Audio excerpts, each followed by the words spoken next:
मला मुलगी होणार, 15 ऑगस्टला होणार आणि मी तिला नृत्य शिकवणार, मम्मी बोलत होती. आजी म्हणत होत्या, अगं शोभा, आत्ता तुझी प्रकृती पाहता बाळाचा जन्म 15ला नाही होणार. पण मम्मी ठाम होती आणि झालेही तसेच. मुलगी झाली, 15 ऑगस्टला झाली आणि फक्त शिक्षण नाही तर आयुष्यच नृत्यासाठी दिले गेले. इतकी ताकदीची इच्छाशक्ती होती माझ्या मम्मीची. आणि ती मुलगी मी, संयोगिता. संयोगिता या नावामागे सुद्धा एक गोष्ट आहे. माझी मम्मी जेव्हा शाळेत होती, तेव्हा तिने हे नाव ऐकले होते आणि जेव्हा मी मम्मीच्या पोटात वाढू लागले, तेव्हा या शाळेतील आठवणी वर आल्या आणि मग माझे नाव आत्याने नाही तर माझ्या मम्मीनेच ठेवले. मम्मीला अजून 6 भावंडे होती. मम्मी सगळ्यात मोठी, त्यामुळे जबाबदारीही मोठी. आजोबा ट्रक चालवायचे आणि आजी घरचं पाहायची. आबा खूप शांत होते, तर आजी तेवढीच कडक. महिलांनी शिकावे हे आजीला मान्यच नव्हते आणि मम्मीला मात्र लहानपणापासूनच शिक्षणाची खूप आवड होती. म्हणजे अगदी भाकरी करताना सुद्धा मम्मी लपून छपून वाचन करत असे इतकी. एकदा शाळेत मम्मीने एका मुलीचे नृत्य पाहिले आणि त्या नृत्याने मम्मीच्या मनात कायमचे घर बनवले आणि मग त्या घराचे दार माझ्या जन्माच्या वेळी उघडले. आणि म्हणून मम्मीला मला नृत्य शिकवायचे होते. जेव्हा माझा जन्म झाला तेव्हा मम्मीला भरतनाट्यम, कथ्थक असं काहीही माहिती नव्हतं. तिला एवढंच माहिती होतं की माझ्या मुलीला नृत्याचे शिक्षण द्यायचे आहे. मम्मीला हेमा मालिनी खूप आवडायची. त्यामुळे मग हेमा मालिनी जे नृत्य करते ते आपण आपल्या मुलीला शिकवू असे तिच्या मनात आले. मग मी जेव्हा 2.5-3 वर्षांची होते, तेव्हा मम्मी मला मांडीवर घेऊन दूरदर्शनवर येणारी शास्त्रीय नृत्याची मालिका दाखवायची आणि मला त्या वयात कळेल अशा शब्दात सांगायची, सयू, हे बघ, किती छान डान्स करतायत ते, तसा डान्स तुला करायचा आहे. ते दुसरे डान्स करतात तसा नाही करायचा आहे. तोपर्यंत मम्मीच्या आयुष्यात खूप साऱ्या घडामोडी होऊन गेल्या होत्या. मम्मीचं लग्न हे डॉक्टर आहे असं सांगून फसवून झालं होतं. त्यामुळे मम्मीला लग्नानंतर खूप अवघड गोष्टींना सामोरं जावं लागलं. घर, शेती असं पाहत मम्मीचं आयुष्य पुढे जात होतं. नंतर माझा जन्म झाला. जन्माच्या वेळी मी खूप कुपोषित होते. आम्ही गोट्यात राहायचो. त्यामुळे माझी प्रकृती खूप खालावली होती. त्यातच डॉक्टरांनी सांगितले, मुलीला म्हणजे मला क्षयरोग झाला आहे. मग मला इंजेक्शन सुरू झाले. त्यावेळी ते एक इंजेक्शन 5 रुपयाला मिळायचं. मम्मीच्या सासरच्यांनी सांगितले की आम्ही त्यासाठी पैसे देणार नाही. मग मम्मीने शिवणकाम सुरू केलं आणि माझ्या त्या इंजेक्शनसाठी ती घर आणि शेतीसोबतच शिवणकामही करू लागली. असेच दिवस जात होते आणि एक दिवस जयवंत मामा घरी आले. दरवाजाला टेकून उभ्या असणाऱ्या मम्मीलाच त्यांनी विचारले, अक्का कुठे आहे? मम्मीची इतकी दयनीय अवस्था झाली होती की ती ओळखूच येत नव्हती. मामाने घरी जाऊन सगळं सांगितलं आणि मग आबा आणि मोठे मामा यांनी मम्मीला कोल्हापूरला आणले.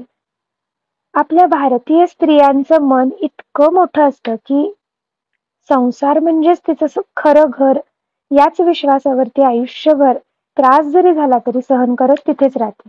तसंच मम्मीनेही केलं होतं. ती सासरी परत गेली, पण ये रे माझ्या मागल्या या उक्तीप्रमाणे पुन्हा त्याच अनुभवांची पुनरावृत्ती सुरू झाली. आता तिच्यासमोर माझं आयुष्यही होतं. त्यामुळे मम्मीने मी 1.5 वर्षांची असताना आहे त्या कपड्यांवर मला घेऊन ते घर सोडलं आणि बसची वाट पाहत थांबली होती. कोल्हापूरला जायला पुरेसे पैसेही नव्हते, तर तिथल्या एका स्त्रीने मम्मीला पैसे दिले आणि मग मम्मी मला घेऊन कायमची कोल्हापूरला आली. मम्मी आमच्या आजीसारखी स्वाभिमानी होती. तिला कुणावर अवलंबून राहायचं नव्हतं. त्यामुळे आबांच्या घरापासून जवळ पण स्वतंत्र राहायला तिने सुरुवात केली आणि मग आमचा दोघींचा एकत्रित प्रवास सुरू झाला. सुरुवातीला मम्मीने नोकरी करायला सुरुवात केली. तिचं संभाषण कौशल्य खूप चांगलं होतं. त्यामुळे तिला मुंबईहून त्या काळात एक चांगली नोकरीची संधीही आली होती. माझ्यासाठी तिने ती संधी सोडून दिली. आई अशीच असते ना, स्वतःची कितीही स्वप्ने असू देत, पण जेव्हा आपल्याला अपत्य होते तेव्हा तेच तिचे स्वप्न आणि जग होऊन जाते आणि मग त्यासाठी ती आनंदाने त्याग करत राहते. कालांतराने मम्मीने अनेक व्यवसाय केले. त्यामध्ये अगदी सौंदर्य प्रसाधनांपासून ते पेपर नॅपकिनच्या कारखान्यांपर्यंत. मम्मी पश्चिम महाराष्ट्रातली पहिली महिला होती जिने स्वतः पेपर नॅपकिनचा कारखाना सुरू केला होता. अगदी त्यासाठी लागणाऱ्या प्रत्येक छोट्या मोठ्या गोष्टींचा अभ्यास करून आणि खूप फिरून तिने तो कारखाना उभा केला होता. त्याचबरोबर अग्निशामक सिलेंडरचा व्यवसायही तिने सुरू केला. यासाठी महाराष्ट्रात 2च महिला काम करणाऱ्या होत्या. त्यातली मम्मी एक होती. पण मम्मीचा संघर्ष अजून संपला नव्हता. त्यामुळे तिला या व्यवसायांमध्ये अपयश येत गेले. तरी देखील ती प्रत्येक वेळी नवीन जोमाने आणि प्रामाणिकपणे नव्याने सुरुवात करायची. तिला या काळात बिथरतानाही मी जवळून पाहिलंय आणि त्या बिथरण्याला मागे टाकून ताकदीने उभं राहतानाही पाहिलंय. आत्ता जेव्हा मी विचार करते, तेव्हा वाटते की साथीदाराशिवाय मम्मीने हे सगळं कसं पेललं? कारण बाकी काही नाही, पण निदान भावनिक आणि मानसिक साथ ही प्रत्येक व्यक्तीला असतेच. अशा पद्धतीने मम्मीचं जीवन सुरू असताना माझं शिक्षण सुरू झालं होतं. पहिली शाळा इंदुमती, नंतर वाय.पी. पोवार आणि नंतर ताराराणी. कथ्थक नृत्यासाठी अंबाई टँक येथे श्री वसंतराव कुलकर्णी सर यांच्याकडे क्लासही लावला. पण या काळात आम्ही घरेही बरीच बदलली. त्यामुळे स्थिर असे नृत्याचे शिक्षण सुरू करता आले नव्हते.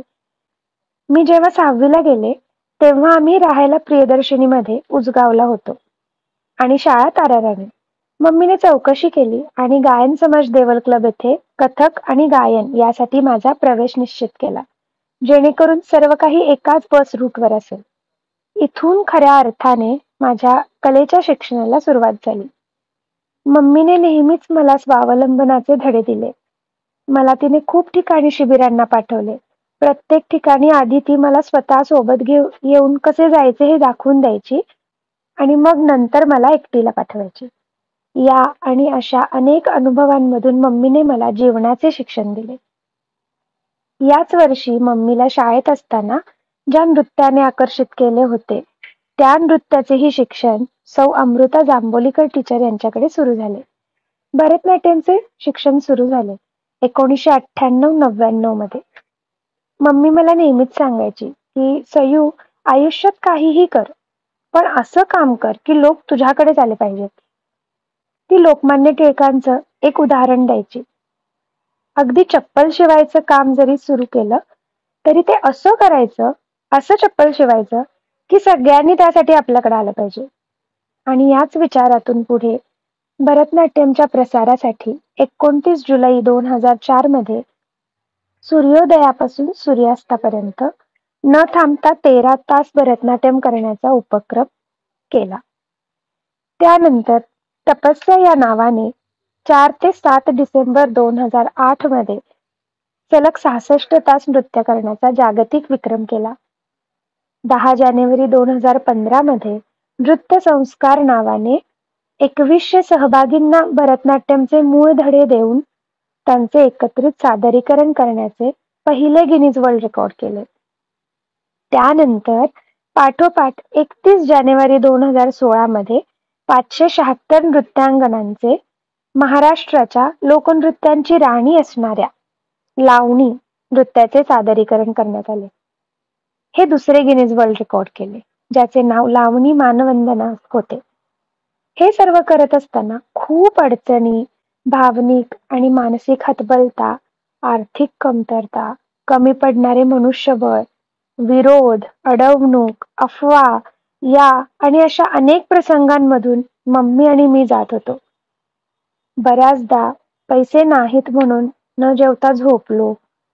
शेजाऱ्यांकडून, घर मालकांकडून, मैत्रिणीच्या वडिलांकडून पैसे उधार घेऊन नृत्याचे शिक्षण केले. नृत्याचे शिक्षण घेण्यासाठी माझे गुरु टी. रवींद्र शर्मा सर यांच्याकडे बेळगावला जावे लागायचे. यासाठी येणारा प्रवास खर्च सुद्धा प्रियदर्शिनी कॉलनीमध्ये मम्मीने घर घर मागून पूर्ण केला. ते दिवस आजही डोळे ओले करून समोर उभे राहतात. एक सामान्य व्यक्ती काय काय करू शकत नाही ते सर्व माझ्या मम्मीने प्रत्यक्षात करून दाखवले. आणि मला लहानपणापासूनच एकच माहिती होतं, मम्मी जे सांगते ते करायचं. त्यामुळे 2008 पर्यंत मी माझे स्वतःचे विचार कधी मांडले नाहीत, कारण मला तशी गरजच पडली नाही. मम्मी जे म्हणेल तेच करत आले.